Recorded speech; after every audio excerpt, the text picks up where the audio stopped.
The story of the Iron King begins in the heart of medieval Europe, in a land of quiet valleys, dense forests, and rising stone castles.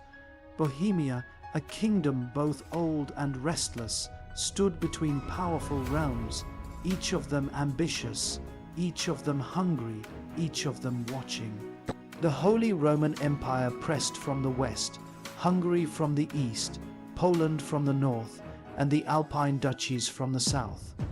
Yet within these borders, amid noble rivalries and foreign pressure, the Přemyslid dynasty ruled a people who valued loyalty, resilience, and the pride of their land.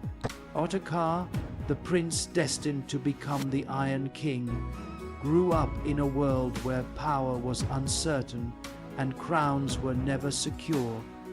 His father, King Wenceslaus I, was a respected ruler, but he struggled against rebellious nobles, German influence, and constant pressure from neighboring duchies. Ottokar's childhood was shaped by witnessing arguments in the royal court, secret alliances formed in candlelit chambers, and warriors riding across the kingdom to restore order. He learned early that kingship was not just a matter of bloodline, but of unbreakable will. As a young man, Ottokar was bold, sharp-minded, and determined. He observed everything around him, analyzing how nobles gained influence, how armies were managed, and how alliances shifted. He saw how wealth flowed through trade routes, and how merchants and city councils held far more power than most rulers acknowledged. In these early years, he developed a vision of ruling not through fear or chaos, but through order, strategy, and strength. He wanted a kingdom that stood above all others, and he believed Bohemia had the potential to rise. His rise began with a crisis. In Austria, the ruling Babenberg dynasty had died out, leaving the wealthy duchy leaderless. Several European powers scrambled to claim it, but Ottokar moved quickly, using diplomacy and military presence to present himself as the rightful protector of the region. He married Margaret of Babenberg, securing a legitimate claim to the duchy. Though their age difference was striking, Ottokar understood that marriage was a weapon in politics, a tool to build an empire. With Austria under his control, he began reorganizing the region. He granted rights to towns, encouraged settlement, and established new trade routes. He strengthened fortresses along the Danube and empowered loyal nobles to govern key regions. His reputation as a strong and just ruler spread. Merchants praised his fairness. Foreign ambassadors spoke of his intelligence and ambition. Knights admired his bravery. To allies, he seemed a rising star. To enemies, a dangerous threat. But Ottokar wanted more. He moved to seize Styria, then Carinthia and Carniola. These lands granted him access to vital routes in the Alps and the Adriatic Sea. His kingdom now stretched from Prague to the coast, giving Bohemia unprecedented influence in European politics. The Přemyslid domain became wealthy beyond anything his ancestors had imagined. Silver flowed from mines, merchants traveled from Italy, Germany, and Hungary, and cities grew under the protection of the Iron King. His court became a magnificent center of culture. Scholars traveled from distant lands to discuss philosophy and law. Architects designed stone bridges, churches, and fortresses. The roads were improved, allowing trade to flourish. Ottokar supported monasteries, authorized the construction of towns, and promoted skilled craftsmen. His rules strengthened the authority of the crown, reducing the power of troublesome nobles. While some resented his centralization, many benefited from the stability he created. Yet his rise attracted the attention of the German princes of the Holy Roman Empire. They had grown wary of Bohemia's expanding influence. The empire itself was unstable. After the death of Emperor Frederick Roman II, the imperial throne remained contested. Many believed Ottokar would seize the opportunity and claim the crown. In truth, he did consider it.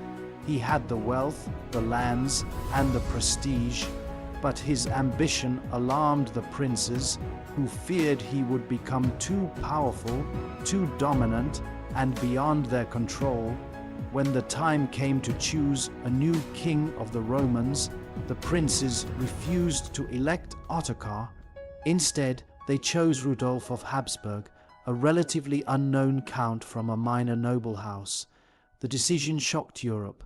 Rudolf had neither great wealth nor large territories, but the princes saw him as someone who would obey them, someone who would not threaten their power and land.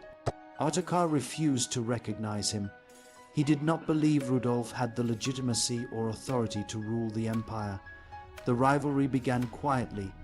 Rudolf demanded that Ottokar return the lands he had conquered. Ottokar refused, claiming he had taken them lawfully and strengthened them more than anyone else. Diplomatic negotiations followed, but neither side was willing to compromise. Ottokar believed the princes had insulted him. Rudolf believed Ottokar threatened the empire.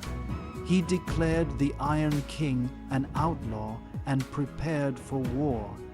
Allies began choosing sides. Some German princes, once friendly to Ottokar, now sensed that supporting Rudolf would improve their own positions. The King of Hungary, long a rival of Bohemia, sided with Rudolf. Austria, which Ottokar had ruled for years, became contested. The stage was set for a confrontation that would determine the future of Central Europe. Despite the growing threat, Ottokar remained confident. His kingdom was wealthy, his army was disciplined, his knights were experienced, his infantry well trained, and his cavalry unmatched in Central Europe.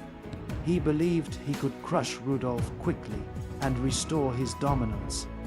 But he underestimated the growing coalition forming against him, and he failed to recognize that some of his former supporters had grown tired of his relentless ambition.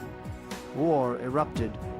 Rudolf moved swiftly to seize Austria, exploiting internal rebellions and gaining support from nobles who hoped to benefit from a regime change. Ottokar pursued him, determined to reclaim what he saw as rightfully his. After a series of clashes and failed negotiations, both sides prepared for a final confrontation. The place would be a vast plain near the village of Dürnkrat and the fields of Marchfeld. The armies would be immense, the stakes immeasurable, the outcome irreversible. On the morning of the battle, the sky was clear and the plains stretched endlessly beneath the rising sun. Ottokar's knights assembled, shining in polished armor, carrying banners of Bohemia, Moravia, and loyal Austrian lords. They rode powerful war horses armored with metal plates, their lances long and deadly. They represented the might of decades of hard, won conquests.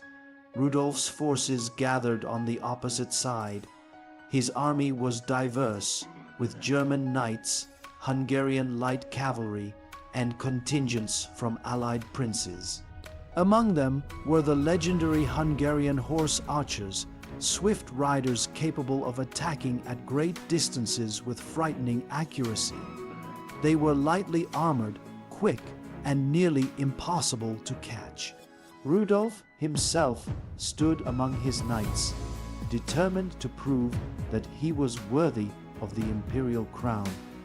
As the armies faced each other, silence fell. The air was heavy with the anticipation of battle. Soldiers prayed, tightened armor straps, wiped sweat from their brows. Ottokar rode among his men, his presence commanding respect and confidence. He wore golden armor, intricately decorated, symbolizing his status as the Iron King. His voice carried across the ranks as he urged his men to fight for the kingdom they had built together, for the glory of Bohemia and for the honor of their ancestors. Without warning, the battle began with a thunderous cavalry charge from Ottokar's knights. They advanced with disciplined formation, lances lowered, hooves pounding, shields interlocked. The charge crashed into Rudolf's front lines with tremendous force. Steel met steel, sending shockwaves through the battlefield. Horses screamed, men shouted, and weapons clashed in a brutal contest of strength. For a time, it seemed Ottokar might prevail. His knights broke through the first wave of Rudolf's defenders. Moravian cavalry swept around the flanks, pushing back enemy forces. The Bohemian infantry advanced steadily, their crossbowmen inflicting heavy casualties. Ottokar fought at the front, leading by example, his sword cutting through enemy ranks with precision and fury. His men saw him and fought harder than ever. But Rudolf had planned something Ottokar had not expected. While the main battle raged, Hungarian light cavalry circled wide around the field, hidden by dust and distance. When the moment was right, they struck. Arrows rained down on Ottokar's exposed flanks, devastating his infantry. Riders slashed through scattered units, breaking formation and causing confusion. The Iron King's army, so powerful in a direct charge, struggled against these hit and run attacks. Ottokar tried to regain control, rallying his men, but the battlefield was becoming chaotic. Rudolf pressed forward with reinforcements. The Bohemian lines buckled, then began to fragment. Ottokar refused to retreat. He fought with relentless determination, surrounded by a small group of loyal knights. Dust filled the air. The sound of clashing steel echoed across the plains. The tide turned against him. In the final moments of the battle, Ottokar found himself encircled. Exhausted, wounded, yet still fighting, he wielded his sword with the last of his strength. But he was too heavily outnumbered, too isolated, too betrayed by the shifting alliances that once empowered him. A group of enemy knights closed in, and the Iron King fell, still gripping his weapon, still refusing to surrender. His death sent shockwaves across Europe. The mightiest king of Central Europe had been struck down. Rudolf emerged victorious, securing his claim to the imperial throne. The Habsburgs seized Austria, beginning a dynasty that would dominate European politics for centuries. Bohemia was thrown into political turmoil, forced to accept reduced influence and navigate a new world shaped by the consequences of Marchfeld. Yet the legacy of Ottokar Roman II did not vanish. He remained remembered as a visionary ruler who transformed Bohemia into a formidable power, who built cities and strengthened the kingdom, who expanded its borders farther than any ruler before him. He was flawed, ambitious, and sometimes ruthless, but he was also brilliant, courageous, and driven by a deep belief in the potential of his people. The Iron King's life became a symbol of the heights Bohemia once reached and a reminder of the price of ambition in an age of powerful empires. His story lives on in chronicles, legends, and the memory of a kingdom that once dominated Central Europe under the leadership of a man carved not from gold or stone, but from iron itself.